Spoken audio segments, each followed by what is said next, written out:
Hi hello ಸ್ನೇಹಿತರೆ, ಎಲ್ಲರೂ ಹೇಗಿದ್ದೀರಾ? ನೋಡಿ, ಕಿಂಗ್ಡಮ್ಸ್ ಕರ್ನಾಟಕ ಚಾನಲ್ಗೆ ಎಲ್ಲರಿಗೂ ಸ್ವಾಗತ. ನೋಡಿ, ಲಾಸ್ಟ್ ಟೈಮ್ ವೀಡಿಯೋದಲ್ಲಿ ಆರೋಗ್ಯ ರಕ್ಷಕನ ಅಮ್ಮ ಅಂತ ಒಂದು ವಿಡಿಯೋ ಮಾಡಿದ್ದೆ. ಎಲ್ರಿಗೂ ಇಷ್ಟ ಆಯಿತು ಅಂದ್ಕೊಂಡಿದ್ದೀನಿ. ನೋಡಿ, ಅವ್ರ ಮಗನ ಬಗ್ಗೆನೂ ಕೂಡ ಅಮ್ಮ ಹೇಳಿದರು. ಆರೋಗ್ಯ ರಕ್ಷಕ ಅನ್ನೋ ಒಂದು ಬ್ರ್ಯಾಂಡ್ನ ಕ್ರಿಯೇಟ್ ಮಾಡಿ ಜನಗಳಿಗೆ ಒಳ್ಳೆ ಹೆಲ್ತ್ ಕೊಡ್ತಾ ಇದ್ದಾರೆ ಅಂತ ಕೂಡ ತುಂಬ ಮಾತಾಡಿದ್ದೆ. ಈಗ ಅವ್ರ ಮನೆ ಹತ್ರ ಬಂದಿದ್ದೀವಿ. ನೋಡಿ ಮನೆ ಅವ್ರದ್ದು ಇದೇನೆ, ಇಲ್ಲಿ ಕತ್ರಗುಪ್ಪೆಯಲ್ಲಿರ್ತಕ್ಕಂಥ ಮನೆ. ಈಗ ಹೋಗ್ತಾ ಇದ್ದೀವಿ ಇಲ್ಲಿ ಮನೆಗೆ, ಈಗ ಅವ್ರನ್ನ ಮಾತಾಡ್ಸೋದಕ್ಕೆ.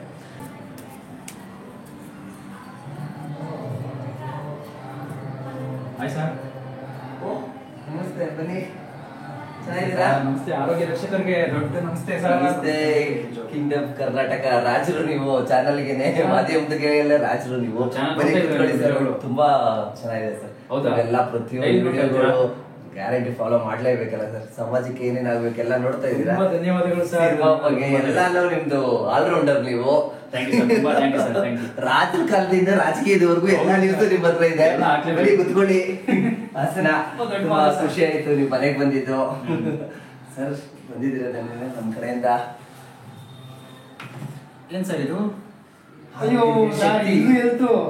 ನಿಜವಾಗ್ಲೂ ಸರ್. ಸ್ನೇಹಿತರೆ ನೋಡಿ, ಇಲ್ಲೂ ನೋಡಿ ಗೋಡಂಬಿ, ಬಾದಾಮಿ ಮತ್ತೆ ಖರ್ಜೂರ ಎಲ್ಲ ಇಲ್ಲೂ ಕೂಡ ಹೆಲ್ತ್ ಕೊಡ್ತಾ ಇದ್ದಾರೆ ನಮ್ಗೆ. ಒಳ್ಳೆ ಹೆಲ್ತ್ ಆರೋಗ್ಯ ರಕ್ಷಕನ ಒಂದು ಸಾಧನೆಯನ್ನ ನಾನು ಈಗ ಇಂಟರ್ವ್ಯೂ ಮಾಡಕ್ ಬಂದಿದ್ದೀನಿ ಅವ್ರನ್ನ.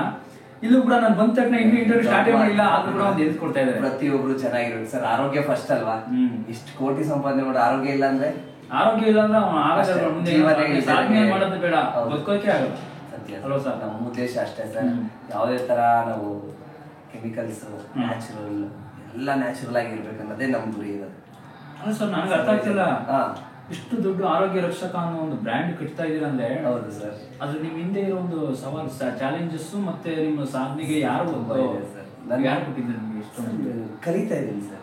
ಕಲಿತಾ ಇದ್ರೆ ಎಲ್ಲಿಂದ ಸರ್? ಹೆಂಗೆ? ಡಾಕ್ಟರ್ಸ್ಗಳು ಇದ್ದಾರೆ, ತುಂಬಾ ಜನ ಡಾಕ್ಟರ್ಸ್, ಆಯುರ್ವೇದಿಕ್ ಡಾಕ್ಟರ್ಸ್, ನ್ಯೂಟ್ರಿಷನ್, ಆಹಾರ ತಜ್ಞರು. ಅವ್ರ ಹತ್ರ ಆಹಾರನೇ ಒಂದು ಔಷಧಿ ಮಾಡ್ಬೇಕನ್ನೋ ಗುರಿನೇ ಇಟ್ಕೊಂಡಿದ್ದೀನಿ ಸರ್. ಪ್ರತಿಯೊಂದು ಇವಾಗ ನಾನು ಸ್ಟಾರ್ಟ್ ಮಾಡಿದಾಗ 4-5 ಅಂಗಡಿ ಇತ್ತು ಆರ್ಗ್ಯಾನಿಕ್. ಇವಾಗ 450-500 ಅಂಗಡಿ ಆಗಿದೆ ಆರ್ಗ್ಯಾನಿಕ್ ಬಗ್ಗೆ. ಎಲ್ಲರೂ 500 ಅಂಗಡಿ ಆಗಿದೆ ಅಂದ್ರೆ ಏನ್ ಸರ್ ಅರ್ಥ?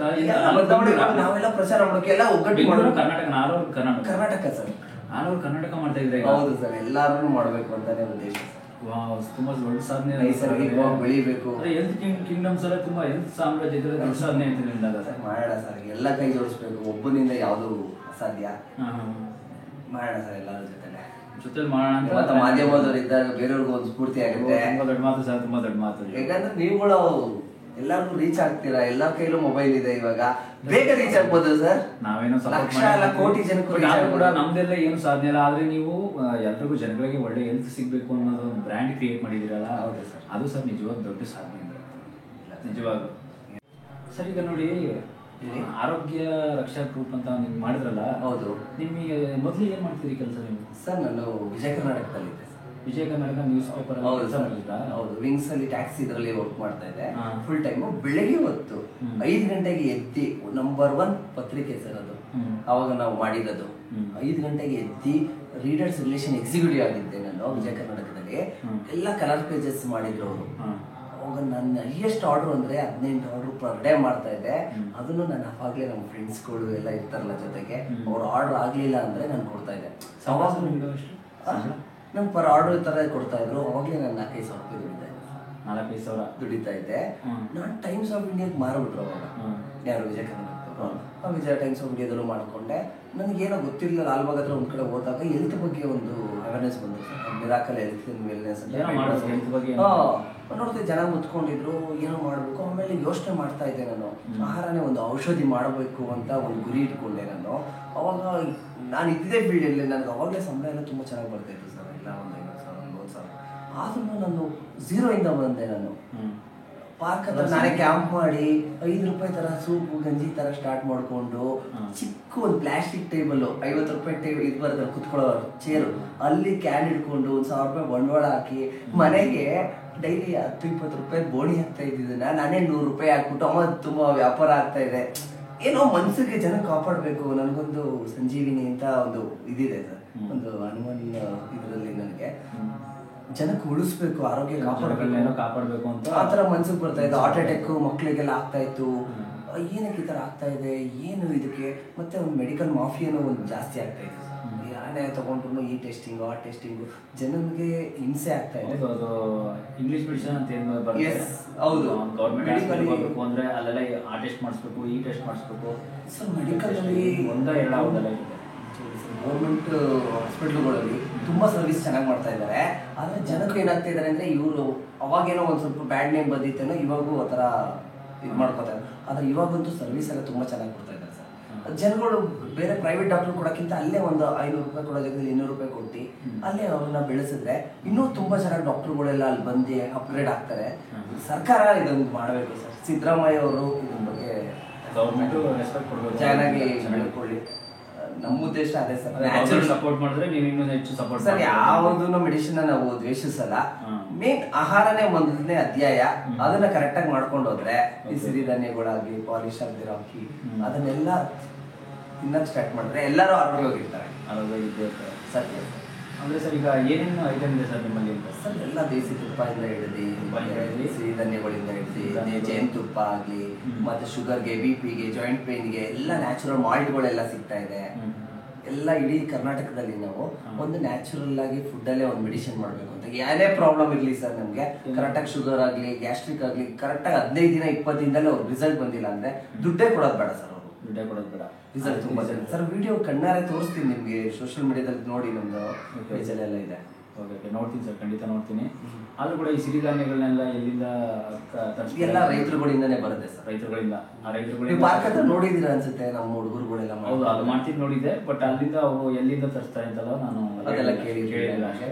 ನಾನು ನಿಮ್ಮ ಹತ್ರ ಕೇಳೋಣ ಅಂತ ಅನ್ಕೊಂಡೆ, ನೀವು ಹೇಳ್ತಿದ್ದೀರಿ. ಹೌದು ಸರ್. ರೈತರಿಂದ ತರಿಸ್ತೀರಾ, ತರಿಸ್ಕೊಂಡು ಈಗ ನಮ್ಮ ಜನಗಳಿಗೆ ಇಲ್ಲಿ ಬೆಂಗಳೂರಲ್ಲಿರೋ ಒಳ್ಳೆ ಜನ ಅವ್ರ ಆರೋಗ್ಯ ಕಾಪಾಡ್ಕೊಂಡು ಹೋಗ್ತಾ ಇದ್ದಾರೆ. ಒಳ್ಳೆ ಆರೋಗ್ಯ ಕೊಡ್ಬೇಕು ಅವ್ರಿಗೆ. ಹೌದು ಸರ್. ಏನೋ ಒಂದು ಒಳ್ಳೆ ಮನಸ್ಥಿತಿ ಬಂದಿದೆ ನಿಮ್ಮಲ್ಲಿ ಅಂತ ಅನಿಸ್ತಾ ಇದೆ.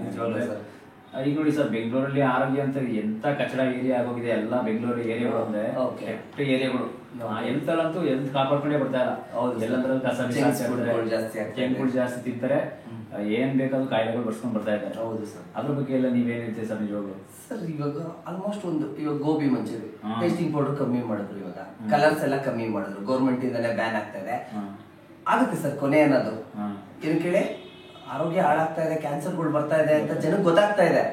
ಓಕೆನಾ? ನೆಕ್ಸ್ಟ್ ಈ ರಿಫೈಂಡ್ ಆಯಿಲ್ಗಳು ಇದೆಯಲ್ಲ ಸರ್, ಅದನ್ನು ಬ್ಯಾನ್ ಮಾಡಬೇಕು. ಈ ದೊಡ್ಡ ದೊಡ್ಡ ಹೀರೋಗಳು, ಸೆಲೆಬ್ರಿಟಿಗಳು ಕೊಡ್ತಾ ಇದ್ದಾರೆ, ಅದನ್ನ ನಾವುಗಳನ್ನ ಬ್ಯಾನ್ ಮಾಡಿಸ್ಬೇಕು ಸರ್. ಬ್ಯಾನ್ ಮಾಡಿಸ್ಬೇಕು ಅಂತ ಹೇಳ್ತೀರಾ? ಸತ್ಯ ಸರ್. ಅದು ಏನಕ್ಕಂದ್ರೆ ಮನ್ಸಿಂದ ಜನಕ್ಕೆ ಕೈಗೆ ಸಿಗುತ್ತೆ, ಎತ್ಕೊಂತೀವಿ.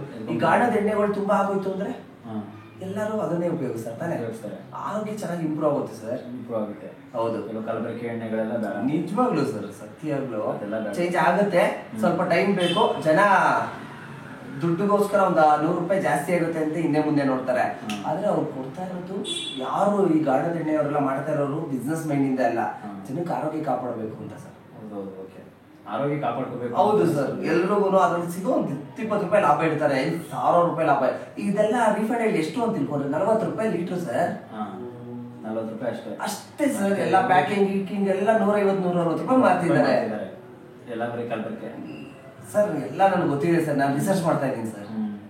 ಆದ್ರೂ ಕೂಡ ನಮ್ಮ ಜನಗಳಿಗೆ ಒಳ್ಳೆ ಹೆಲ್ತ್ ರೀತಿ ಮಾಡ್ಲೇಬೇಕು ಅಂತ ಇಷ್ಟೊಂದು ಥಿಂಕ್ ಮಾಡಿದಾರಲ್ಲ ಸರ್. ನಿಜವಾಗ್ಲೂ ತುಂಬಾ ಥ್ಯಾಂಕ್ಸ್ ಸರ್. ನಿಜವಾಗ್ಲೂ ನಾನು ಇಷ್ಟೊಂದು ನಿಮ್ಮ ಥರ ಎಲ್ಲೂ ಹೆಲ್ತ್ ಬಗ್ಗೆ ಎಲ್ಲೂ ನೋಡಿರಲಿಲ್ಲ, ಬೇರೆ ಡಾಕ್ಟ್ರು ನೋಡಿರಲಿಲ್ಲ.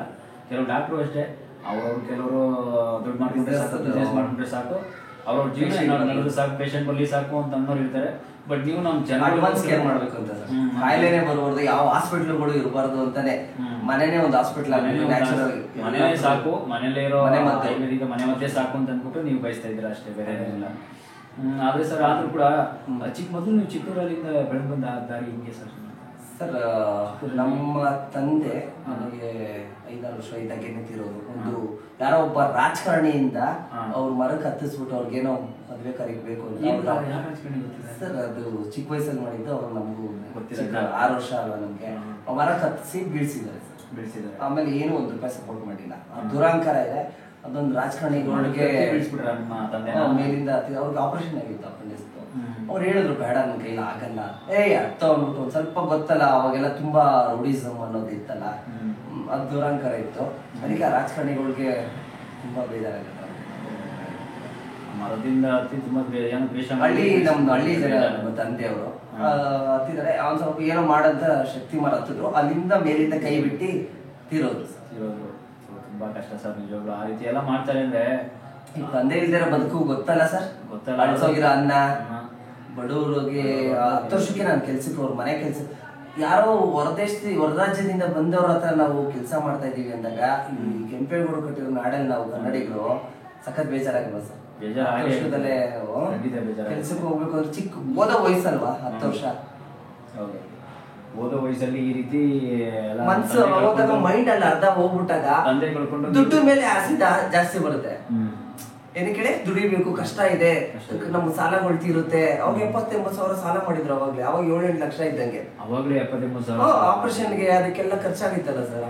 ತಾಯಿ ಎಲ್ಲ ತುಂಬಾ ಹೇಳಿದ್ರು, ಹಿಂದೆ ಎಲ್ಲ ಅಷ್ಟೊಂದು ಸಾಲ ಮಾಡ್ಕೊಂಡು ಬಡ್ಡಿನೇ ಕಟ್ಟಕ್ಕಾಗ್ತದೆ ಸರ್. ನಿಜವಾಗ್ಲೂ ಒಂದೊಂದು ಊಟ ತಿಂತಾ ಇದ್ವಿ ಅವಾಗೆಲ್ಲ, ಬಂದು ತಿನ್ಕೊಂಡು ಹೇಳಿದ್ರು. ಬಂದು ತಿನ್ಕೊಂಡು ಎಲ್ಲ ಕಾಲ ಕಳೆದಿದ್ದೀವಿ. ಬಿಸ್ಕೆಟ್ ಅದ್ ಬಿಟ್ರೆ ಇನ್ನೇನು ನಮ್ಗೆ ಊಟನೇ ಇಲ್ಲ. ಅವಾಗ ಒಂದೊತ್ತು ಊಟ ಸಿಕ್ಕರೆ ಸಾಕು. ಮತ್ತೆ ಏನೋ ಸಂಬಳ ಬೇರೆಯವ್ರಿಗೆ ಸೂಸೈಡ್ ಮಾಡ್ಕೊಂಡ್ಬಿಡ್ತಾರೆ. 30 ರೂಪಾಯಿ 3 ರೂಪಾಯಿ ಏನೋ ಹೇಳಿದ್ರು. ₹3 ತಿಂಗಳಿಗೆ ಸಂಬಳ ತಗೊಂಡು ಬದುಕ್ತಿದ್ರು ಆ ಕಾಲದಲ್ಲಿ. ಅಂದ್ರೆ ನನಗೆ ಮನೆ ಕಣ್ಣಿಗೆ ಬರ್ತಾ ಇದ್ದು ಕೇಳ್ತಾ ಇಲ್ಲ ಆ ಸ್ಟೋರಿ ನಿಜವಾಗ ಅಮ್ಮಮ್ಮ ಮಾತು. ನಿಮ್ಗೆ 4-5 ಮನೆ ಅಂದ್ರೆ ಸುಮ್ಮನೆ ಸರ್. ಪಾತ್ರೆ ತೊಳಿಯೋದು, ಮನೆ ಕಸ ಗುಡ್ಸೋದು, ಅಷ್ಟು ಶಕ್ತಿ ದೇವ್ರದು. ನೋಡ್ತಾ ಇದ್ರ ಸರ್. ಹಿಂಗೆ ಸೇಟುಗಳ ಮನೆ ಅಂದ್ರೆ ದೊಡ್ಡ ದೊಡ್ಡ ಮನೆ ತಗೊಂಡ್ರೆ ಅವ್ರದ್ದು ಗೊತ್ತಲ್ಲ. ಅದೇ ಅವರೆಲ್ಲ ದೊಡ್ಡ ಮನೆದ ಅವರೆಲ್ಲ ಸೀಟುಗಳು ಬಿಸ್ನೆಸ್ ಲಾಭ ಬಂತ ದೊಡ್ಡ ಮನೆ ಅದು ಮಾಡಷ್ಟು ಸ್ವಂತ ಕಾಲು ಕೈ ಎಷ್ಟು ನೋವು ಆಗಿರಲ್ಲ ಹೋಗಿರುತ್ತೆ ಬಿಡಿ ಅವ್ರದ್ದೆಲ್ಲ ಒಟ್ಟಲ್ಲಿ. ಆದ್ರೂ ಕೂಡ ನೀವು ಕೂಡ ದೊಡ್ಡ ಸ್ವಂತ ಮನೆ ಕಟ್ಟಿದ್ರಿ ಇಲ್ಲಿ. ನಿಜವಾಗ್ಲೂ ಸರ್. ನಾನು ಅದನ್ನ ಹೇಳ್ತಾ ಇಲ್ವಾ, ಬೆಂಗಳೂರಲ್ಲಿ ಇದೀವಿ ಸರ್, ಕಷ್ಟ ಪಡ್ತೀವಿ. ಇವ್ರ ಸಾಲ ಇದೆ ಸರ್. ಈಗಿರೋ ಸ್ವಂತ ಮನೆ ಸ್ವಂತ ಮನೆ ಸರ್. ಸರ್ ದೇವ್ರ ಕಷ್ಟನೂ ಕೊಟ್ಟಿದ್ದಾರೆ, ಸುಖನೂ ಕೊಡ್ತಾ ಇದ್ದಾನೆ. ಪಂಚಗಿ ಕತ್ರಿಗುಪ್ಪೆ ಸ್ವಂತ ಮನೆ ತಗೊಂಡ್ಬಿಟ್ಟಿದ್ರ ಅಂದ್ರೆ ನಿಜವಾಗ್ಲು ನೋಡಿ. ಈತಾಗೆ ಸ್ವಂತ ಮನೆ ಕೊಟ್ಟು ತಗೊಂಡು ನಮ್ಮ ಜನಗಳಿಗೆ ಒಳ್ಳೆ ಹೆಲ್ತ್ ಕೊಡ್ಬೇಕು ಅಂತ ದಾರಿ ದೀಪವಾಗಿ ನಿಂತು ಬಿಟ್ಟಿದ್ದಾರೆ ಸರ್. ಜನಗಳೇ ನಮ್ಗೆಲ್ಲ ಕೈ ಹಿಡಿದಿದ್ದಾರೆ. ಅವ್ರಗಳೇ ನಮ್ಗೆ ದೇವ್ರು. ಸರ್ ನಿಮ್ಗೆ ಅದು ನಿಮ್ದಿನ ಫೋಟೋ ಅದು ಮ್ಯಾರೇಜ್ ಫೋಟೋ. ಮ್ಯಾರೇಜ್ ಯಾವಾಗ ಆಗಿತ್ತು ಸರ್? 2017 ಅಲ್ಲಿ ಆಗಿತ್ತು. 2017 ಮ್ಯಾರೇಜ್. ಹೌದು ಸರ್. ಆದ್ರೂ ಕೂಡ ಸರ್ ನೀವು ಕಾಲೇಜು ಏನು ಯಾವ ಕಾಲೇಜ್ ಹೋದ್ರಿ ಸರ್? APS ಕಾಲೇಜ್ ಓದ್ಕೊಂಡು ಆಮೇಲೆ ಡಿಗ್ರಿ ಎಲ್ಲ ಮಾಡ್ಕೊಂಡು ಸ್ಟಾರ್ಟ್ ಮಾಡಿದ್ವಿ. ಆಮೇಲೆ ನನಗೆ ಜ್ಯೋತಿಷ್ರು ಹೇಳ್ಬಿಟ್ಟಿದ್ರು ಸರ್. ನನ್ಗೆ 12 ವರ್ಷ ಅಂತ 2-3 ಜನ ಜ್ಯೋತಿಷ್ರು 12 ವರ್ಷಕ್ಕೆ ಆಯ್ಸು ನನಗೆ ಇಲ್ಲ. ಅದೇ ಲಾಸ್ಟ್ ಆಯ್ಸೆ 12 ವರ್ಷ ಅಷ್ಟೇ ಹೇಳ್ಬಿಟ್ಟಿದ್ರು. ಅಯ್ಯೋ. ಸತ್ಯನಾರಾಯಣ ಪೂಜೆ ಮಾಡಿಸಿ ಅವರು ಹೇಳ್ಬಿಟ್ರು ಬದುಕಲ್ಲ ಅಂತ. ನಾನು 12 ವರ್ಷದಲ್ಲಿ ಚೆನ್ನಾಗಿದ್ವಿ ಸರ್. ಹಿಂಗೆ ಆಟ ಆಡ್ತಾ ಇದ್ವಿ ಅಂದ್ರೆ ಇಲ್ಲೆಲ್ಲ ಫುಲ್ ಕಾಡ್ ತರ ಇತ್ತು. ನಮ್ಗೆ ಇಲ್ಲಿ ಕತ್ರಿಗುಪ್ಪೆ ಬೆಟ್ಟ, ಈ ಚಿಟ್ಟೆ ಹೊಡಿಯಕ್ಕೆ ಹೋಗೋದು, ಹಾವುಗಳು ಅದೆಲ್ಲ ಪಕ್ಕದಲ್ಲೆಲ್ಲ ಓಡಾಡಿದ್ದಾರೆ. ಆಮೇಲೆ 2ನೇ ಫ್ಲೋರ್ ಇಂದ ಕೆಳಗಡೆ ಬಿದ್ದಿದ್ದೀನಿ ನಾನು. ಬಿಸಿ ಕಾಲ ಏಟಾಗಿತ್ತು ನನಗೆ. ಅದು ನನ್ನ ಮನೇಲಿ ಹೇಳಿಲ್ಲ, ದುಡ್ಡು ಖರ್ಚಾಗ್ಬಿಡುತ್ತೆ, ಅಲ್ಲಿ ಹಾಸ್ಪಿಟ್ಲಿಗೆ ಹೋಗುತ್ತೆ. ಆ ನೋವು ತಿನ್ಕೊಂಡು 3ನೇ ದಿನಕ್ಕೆ ನೋವು ಅದನ್ನು ಹೋಗಿದ್ದೀನಿ. ಇಲ್ಲಿ ಕಾಲ ಹತ್ರ ಬಿದ್ದಿದ್ದಕ್ಕೆ ಅದು ಒಳಗಡೆ ಇದಾಗ್ಬಿಟ್ಟಿತ್ತು ಸರ್. ಆ ಮೂಳೆ ಮುರಿದೋಗಿತ್ತು. ಅದು ಆಮೇಲೆ ಪಟ್ಟಾಕ್ಸ್ಬಿಟ್ಟು, ಅದು ಗೊತ್ತಲ್ಲ ನಿಮ್ಗೆ ಭಟ್ರು ಅಂತ ಭಟ್ರಳ್ಳಿ ಅಂತ ಬರುತ್ತೆ, ನೆಲಮಂಗಲದಲ್ಲಿ ಹಾಕ್ಸಿದ್ರು. ಇಲ್ಲಿ ಟೈಟ್ ಆಗ್ಬಿಟ್ಟಿತ್ತು ಫುಲ್. ಆಗ್ತಾ ಬ್ಲಡ್ ಎಲ್ಲ ಇಲ್ಲಿ ಕ್ಲಾಟ್ ಆಗ್ಬಿಟ್ಟಿತ್ತು. ಡಾಕ್ಟ್ರು ಅಲ್ಲಿ ಹೋಗಿದ ತಕ್ಷಣ ಕಿಮ್ಸಲ್ಲಿ ಕೆಂಪೇಗೌಡ ಗೊತ್ತಲ್ಲ ನಿಮ್ಗೆ, ಅಲ್ಲಿ ಹೋಗಿದ ತಕ್ಷಣ ಎಲ್ಲರೂ ಬೈತಾ ಇದಾರೆ. ಅದೇನಾಗುತ್ತೆ, ರಕ್ತ ಸಂಚಲನೆ ಆಗಿರ್ಲಿಲ್ಲ. ನಾನು ಉಸಿರಾಡಕ್ ಆಗ್ತಾ ಇರ್ಲಿಲ್ಲ ಅವಾಗ 12 ವರ್ಷಕ್ಕೆ. ಅವಾಗ ಏನೋ ಮಾಡ್ತಾರೆ, ಇಲ್ಲ ನಮ್ಗೇನೋ ಹೋಗ್ತಾ ಇದೆ ಅಂತ ಫುಲ್ಲು ಇದು ಮಾಡಿದೆ ನಾನು. ಆಮೇಲೆ ಅಲ್ಲಿ ಹಾಸ್ಪಿಟ್ಲ್ ಹೋಗಿದ ಪಟ ಅಂತ ಎಲ್ಲ ರಿಮೂವ್ ಮಾಡಿ ಡಾಕ್ಟ್ರುಗಳು ಏನ್ ಮಾಡಿದ್ರು ಅಂದ್ರೆ ಸಖತ್ ಬಾಯಿ ಬಂದಂಗೆ ಬೈದ್ರು. ನೀವೇನು ಮನುಷ್ಯರ ನೀವು ಹಂಗೆ ಹಿಂಗೆ ಅಂತ. ನಮ್ಮ ತಾಯಿಯವ್ರಿಗೆ, ನಮ್ಮ ಗಿರೀಶಣ್ಣ, ನಮ್ಮ ಅಣ್ಣ ಅವರೆಲ್ಲ ಇದ್ರು, ನಮ್ಮ ಮೂರ್ತಿ ಅಣ್ಣ ಅವರೆಲ್ಲ ಬಂದು ನಮ್ಮ ನೈಟ್ 12 ಗಂಟೆಗೆಲ್ಲ ನನ್ನ ಕರ್ಕೊಂಡೋಗಿ ಎತ್ಕೊಂಡು ಇಮಿಡಿಯೇಟ್ ಬದುಕಿಸಿದ್ದಾರೆ. ಅಯ್ಯೋ ನಿಜವಾಗ್ಲೂ ಸರ್. ಅದೇ ಹೇಳಿದ್ರಲ್ಲ 12 ವರ್ಷ ಆಯ್ಸು ಅಂತ ಅಂತಿದ್ರಲ್ಲ, ಆಯ್ಸು ಅಷ್ಟೇ ಅನ್ಕೊಂಡಿದ್ರೆ 1% ಬದುಕಿದೆ ಸರ್. ಅದಕ್ಕೆ ಆಮೇಲೆ ನಾನು 12 ವರ್ಷ ಆಯ್ಸು ಅಂತಂದ್ರೆ ನೀವು ನೋಡಿ, ಇವಾಗ 36 ವರ್ಷ ನನಗೆ. 36 ವರ್ಷ ಈ ಒಳ್ಳೆ ಕೆಲಸ ಮಾಡ್ತಾ ಇದ್ರಲ್ಲ ಜನಗಳಿಗೆ. ಹೌದು, ಅದಕ್ಕೆ ನಿಮ್ಮ ಆಯಸ್ಸು ದೇವ್ರನ್ನು ಜಾಸ್ತಿ ಮಾಡ್ಬಿಟ್ಟಿದ್ದಾನೆ ನೋಡಿ ಈಗ. ಯಾಕಂದ್ರೆ ಇಂಥ ಒಳ್ಳೆ ಕೆಲಸ ಮುಂದೊಂದು ದಿನ ಮಾಡೇ ಮಾಡ್ತಾನೆ ಅನ್ನೋ ಅಂತ ಗೊತ್ತಿದೆ ದೇವ್ರಿಗೆ. ಹೌದು ಸರ್. ಆದ್ರೂ ಸರ್ 2017 ಮ್ಯಾರೇಜ್ ಆಗೋದ್ರಿ. ಈಗ ನೆಕ್ಸ್ಟ್ ಏನೋ ಒಂದು ನಮ್ದೇ ಅದೇನೋ ಬ್ರ್ಯಾಂಡ್ ಮಾಡ್ಬೇಕು ಅಂತ ಆರೋಗ್ಯ ರಕ್ಷಾ ಅಂತ ಮಾಡಿದ್ವಿ ಸರ್. ಸರ್ ಇನ್ನು ನಾನು ಅದ್ರಲ್ಲಿ ಕಮರ್ಷಿಯಲ್ ಮೈಂಡೇ ಇಲ್ಲ ಸರ್. ಜನಕ್ಕೆ ನಾವು ಬಂದಿರೋದ್ರಲ್ಲಿ ನಾನು ಇದೊಂದು ಅದ್ರಲ್ಲಿ ಪ್ರಾಫಿಟೇ ಇಲ್ಲ. ರಿಯಲ್ ಎಸ್ಟೇಟ್ ಅಲ್ಲಿ ಮಾಡ್ತಾ ಇದ್ವಿ, ಮತ್ತೆ ಹೋಲ್ಸೇಲ್ ಡಿಸ್ಟ್ರಿಬ್ಯೂಷನ್ ಅದೆಲ್ಲ ಮಾಡ್ತಾ ಇದ್ವಿ ನಮ್ದು ಫುಡ್ಗಳು. ರಿಯಲ್ ಎಸ್ಟೇಟ್ ಅಂದ್ರಲ್ಲ, ಎಲ್ಲೆಲ್ಲಿದೆ ಸರ್? ಸರ್ ಇವಾಗ ನಾವು ಬೆಂಗಳೂರಲ್ಲೆಲ್ಲ ಮಾಡ್ತಾ ಇದೀವಿ. ಜಾಸ್ತಿ ಅದಕ್ಕೆ ಇನ್ನು ರಿಸರ್ಚ್ ಮಾಡ್ತಾ ಇದೀವಿ ಸರ್, ಎಲ್ಲೆಲ್ಲಿ ಕರ್ನಾಟಕ ಸೀಟ್ ಸಿಗುತ್ತೆ ಅದನ್ನೆಲ್ಲ ನಾವು ಮಾರ್ಕೆಟಿಂಗ್ ಮಾಡ್ತಾ ಇದ್ದೀವಿ. ಮೇನ್ ಆರೋಗ್ಯದ ಮೇನ್ ಫೋಕಸ್ ಮಾಡ್ತಾ ಇದ್ವಲ್ಲ, ಪ್ರತಿಯೊಬ್ಬರಿಗೂ ನ್ಯಾಚುರಲ್ ಫುಡ್ ಕೊಡ್ಬೇಕನ್ನೋದೇ ನಮ್ಮ ಉದ್ದೇಶ.